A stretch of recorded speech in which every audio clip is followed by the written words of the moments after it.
It's easy to hear your favorite artist on WFPK from wherever you are. Listen on your smart speaker, live stream from our website at WFPK.org from Louisville Public Media.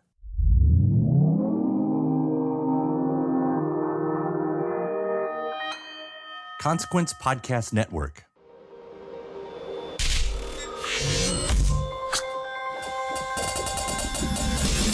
Hey, welcome to another edition of Kyle Meredith with. It's the interview series presented by WFPK at WFPK.org, Consequence, and the Consequence Podcast Network. Thanks as always for making your way here, checking out the series. Please do hit that subscribe button so you can keep up with all the interviews that I put out every single week. In fact, it's new interviews every Monday, Wednesday, and Friday. 3 a week to keep you updated on your favorite artist and discover some new ones. iTunes, Apple Podcast, it's Spotify, Podchaser, NPR, WFPK.org, Red Circle, Audible, YouTube for the video versions, or anywhere you get your podcast from.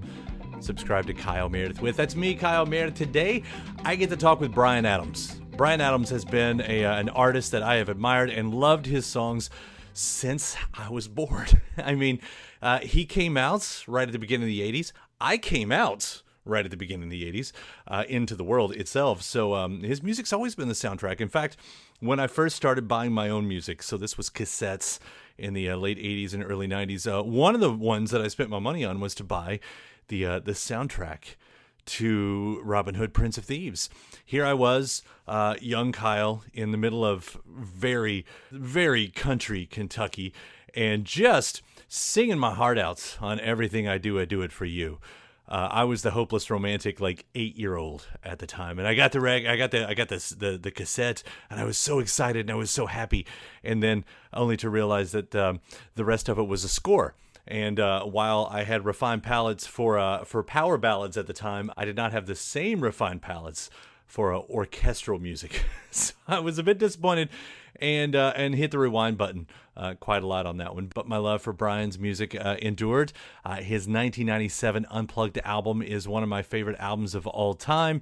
I loved it because what he did was he got in there and just really rearranged so many of his classics and at that point current songs that he'd been putting out too.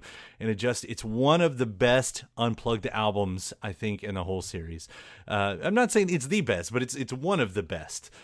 If you've never checked that out, please check that out. In fact, Bryan and I are going to talk about it a little bit. Most of this conversation, we're going to stick around his brand new record called So Happy It Hurts.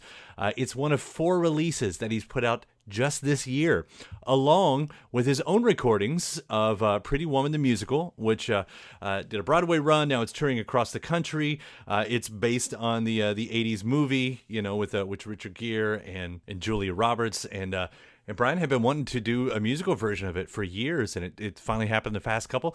So there's a cast recording, but he's done his own recording. So along with the new record, So Happy It Hurts, he released that one, as well as re-recording some of his hits for 2 compilations called Classics 1 and Classics 2. We're going to discuss how making the music to Pretty Woman the Musical affected the songwriting for the newest album, getting John Cleese to make a cameo on the record, and why he took inspiration from Taylor Swift to reclaim his hits, as well as how he was able to replicate his 80s and 90s sounds. As I mentioned, we're also going to jump back to 1997 and talk about that MTV Unplugged record, as well as his success as a photographer, covering everyone from folks like Iggy Pop to St. Vincent, and how those white backgrounds on his album covers have become iconic as well. So it's all that and more. So Happy It Hurts is the new record. This is Kyle Meredith with Bryan Adams. Hey, Kyle. First off, So Happy It Hurts, such a fun record. I mean, and among the many things, I should say, because you more or less have released 4 albums this year when we count the classics and the Pretty Woman the Musical. I know the way schedules work, but does it really feel like that's all at once type of a thing? It all sort of bled into one. We started out with this time off and making So Happy It Hurts. Basically, I was just making songs. And then it suddenly occurred to me that this could be enough music for an album. And then I started thinking about what to do next, and I'd been messing around with some of the songs that I'd written for Pretty Woman the Musical, and decided what I would do is new versions of those songs with me singing them, and ended up really liking how it turned out, and so I released that. And then I got into doing a sort of Taylor Swift with re-recording my old masters. So by the end of this year, I've ended up putting out 4 albums. The year is young, by the way. It's what's stopping you from 4 more. So Oh, but believe me, I haven't stopped. that's good news. That's good news. Well, I want to hear about that more maybe here in a minute, but it is interesting, hearing you the way you've talked about especially like Pretty Woman the musical and those songs being like a mastercraft in songwriting. I think that's the phrase you use.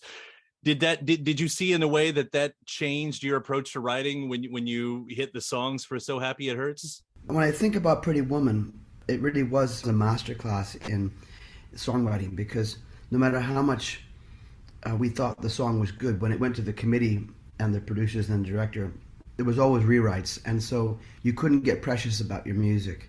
You couldn't get precious about something. You had to keep an open mind that it was going to change. There's been various times with various writers where you learn how to not be precious about songs. I don't know if this is answering your question or not, but the idea that you can just keep creating and keep learning, I think that's the magical thing about making music. Well, I do love, however it came to be, the songs that are on this record. I think, the first couple I was really drawn to, especially the first one that I really hit hard with me was I've Been Looking for You. I mean, that's, I don't know, what is it, sort of a rockabilly sound to it? Sure. So now that song was written for the musical and didn't get accepted. And so I recorded it for the album So Happy It Hurts. Yeah, I mean, we actually played that song live. It goes down great. It sounds like a fun one. That style, that's not what I would instantly think of when I would think of Pretty Woman. That's kind of interesting that you landed on rockabilly with that. Was there any reason? I mean, where was your headspace musically on that one? On that song, it was written sort of as a dance song originally. There was a scene in the musical where the host of the restaurant or the hotel takes Vivian for a dance, and that's the song we thought would be appropriate.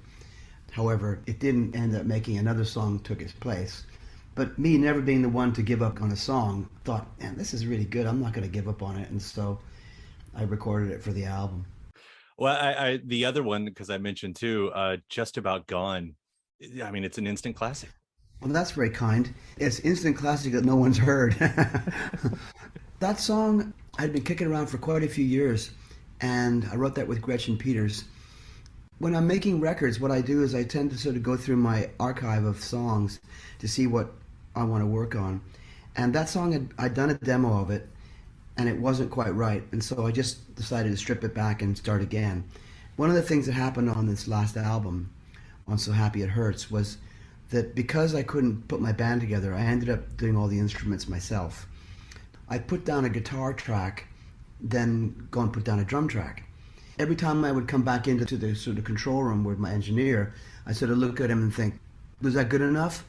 And then listen to it and think, maybe let's knock it up a couple of notches and let's try it again at a different tempo. That's probably the reason why this album has such an up feel.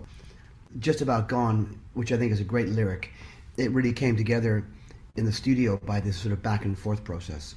It dawns on me really quickly that with the 2 compilations, classics, you could have called this record Instant Classics if you just wanted to. Next album. It could be Instant Classics in brackets that no one will hear. Has heard yet. Let's be optimistic. Where's that optimism of this record? Let's keep that going. Okay. Instant Classics that no one's heard yet. That's it. That's good. And we'll be right back right after this. Welcome back. It's Kyle Meredith with Bryan Adams. With Kick-Ass, we get to that one, and here you have, first off, this great rock song, but it starts with this spoken word piece by John Cleese, which is hilarious. Like, what's the conversation happens with John? I mean, is there a conversation? Do you just call him up and say, here's a fun script? What do you got?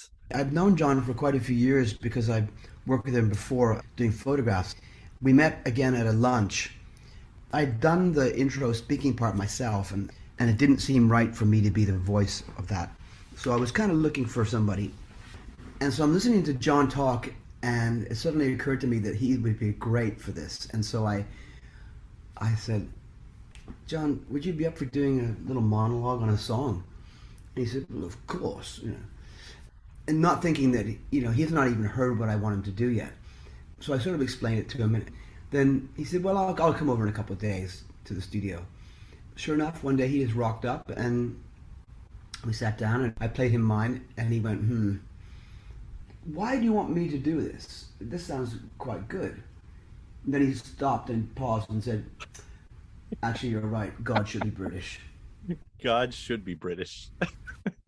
There was I mean, God popped in a lot on Monty Python from what I remember. That was one of the big running gags. I guess it makes sense to me. I grew up on that too. You know, I do want to jump around a little bit because, you know, you also do have these two compilations called Classics, as you mentioned, sort of taking the cue from Taylor Swift and these re-recordings. And does this come down, this is for rights purposes, right? I mean, that's it's not just the fun of just re-recording them. Is that correct? Correct, yeah. It's very much about rights, and in the same way Taylor wanted her control. Yeah.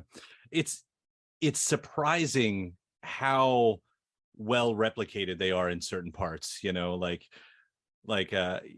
for some artists, I think I don't know, do you have that itch where you're like, oh, I could just update these and do like brand new versions of them, you know, totally do something, but I think for this specific purpose, what did you want to have it just as close to the original? I wanted to be faithful to the originals because that's what people know, and to be fair, when we're playing live, that's really how we stayed quite faithful to that, except for the endings, because all these songs now have endings, which they didn't have before, because back in the 80s and 90s we just faded songs. There are some things that are different, but generally speaking, I wanted to stay faithful to the originals. It was quite interesting, in fact, when I was recording Summer 69 and I was trying to get the guitar part the same at the beginning, and I kept going back and forth trying to figure out what combination of amp and guitar I used, because it was recorded in New York, that guitar part, and so I couldn't remember what I had. I suddenly remembered that I only had one guitar in the studio at that time, and it was this red 1980s Les Paul. And so I went down into my archive where my guitars are, and I found the guitar, and I plugged it into the amp I thought it was, and within 1 second of hitting it, I went, there it is. It had a sound. There was a lot of fun to try and put the puzzle back together of how the songs were created. Yeah, I did an interview with John Bon Jovi last year, I think, and we were sort of talking about the same thing. He was unsuccessful. He said, you know, we tried to go back in the studio and find that sound, his classic 80s sound, you know. And he goes, and at a certain point, he just threw up his hands. He says, didn't matter if we used the same amps and the guitar. There was just a magic in that room that isn't in the room. And like, but I got to say that you've completely pulled that off, as I feel anyway. Well, that's kind. I got to give credit to the engineers I worked with. Hayden, who's the youngster that works at my studio, he was 24 when we did that. He was really super helpful. And then, of course, I went back to Clear Mountain to mix Summer 69. He would remember what sort of chambers and things he used to recreate that sound. It was really a really interesting and fun thing to do, because it got us all back together again. It got me interested in how those songs were put together, and in most cases it was very simple, but simple isn't always easy to recreate. Well, when I think back at some of my favorite moments of your career, a lot of times, you know, when I'm turning, I don't know if I have it behind me or not, but the Unplugged record, which I know is the 25th anniversary later this year. And like, when I hear that one, like, that does seem like that chance you took, like, we have these songs, let's have a little bit of fun with them. We're going to do them in a different state, you know. Could you see yourself doing another version of that, you know, where you kind of mess around with them in that nature? I could see it if there was a vehicle to do it. What was nice about the MTV thing was that you had MTV, you know, that there was this great platform for music, that they were giving you complete free license to do exactly what you wanted. If you think back about those MTV records, Eric Clapton's, Nirvana's, I mean, there's so many good things that happened out of that MTV series, because there was a platform to take the bands that had done these brilliant records and recreate them in a different way. So to answer your question, if there was a vehicle to do it for, then yes, I think it's a great idea. Yeah, well, that's such a classic Unplugged album right there. I do, 25 years later, and it still hits me in the best way. Well, hats off to Pat Leonard for that one, because Pat was my co-producer on that, and he did an absolutely amazing job. Well, I know we're up against the clock. I quickly want to bring up the photography because I know it sort of ties in a bit with the album, thanks to the song "On the Road" and the calendar that you were doing. But hearing, just about you, the people you shoot, talking about John Cleese, Iggy Pop and Saint Vincent, knowing, you're a musician, do you think that helps, knowing what a musician, how they want to be seen on the other side of the lens? Possibly, but at the end of the day, you have to take your musician hat off because you're working as a photographer, so it has to be good. No matter how much the camaraderie is great between us as musicians, you still have to deliver. Seems like that's working out for you too. That's not bad. Well, occasionally I get it right. And I'll wrap up with this. Speaking of sort of photography and artistically speaking, you and the white backdrop, that sort of became a calling card. You've got it on the classics, you've got it on the new album, you've had it throughout your career. What was it about that you liked so much that stuck with you? Because it is sort of an icon part of your image. Well, I guess I like contrast. I like the simplicity of things, and if you can make an image work in simple black and white on a white background, it will become somewhat more memorable than if it was quite busy. And I take my lead from some of the great photographers, American photographers, particularly in New York and that, like Avedon, where they would just do pictures on a simple background. Well, you've created plenty of that. Thank you, Kyle. Material. Yeah, Bryan, So Happy It Hurts. Congratulations on another fine, fantastic record. It's so much fun to listen to it. I love the songs, and it's been a pleasure to talk to you today about them too. Nice talking to you too. All the best to you. My thanks to Bryan Adams. Again, the new album is called So Happy It Hurts. There's also Pretty Woman, the musical, and Classics 1 and 2, all out as of this year. Thanks to Bryan. Thanks to you for checking out the episode in the series. Before you get out, please do hit that subscribe button. Again, you get 3 new interviews every single week, new one every Monday, Wednesday, and Friday to keep you up to date on your favorite artists and discover some new ones at iTunes and Apple Podcast, at Spotify, Podchaser, Red Circle, Audible, NPR, WFPK.org, or YouTube for the video versions, anywhere you get your podcasts from. Subscribe to Kyle Meredith with. Then after that, head over to WFPK.org, where I do a show Monday through Friday, 6 p.m. Eastern. It's an hour full of song premieres and music news, anniversary spins, bonus interviews, Monday through Friday, 6 p.m. Eastern at WFPK.org. Consequence has your music and film news. You can also find me on the social media spots. That's Twitter, Facebook, Instagram, all 3 of them at Kyle Meredith is the address, at Kyle Meredith. That does it for another edition. I'm Kyle Meredith. I'll see you next time.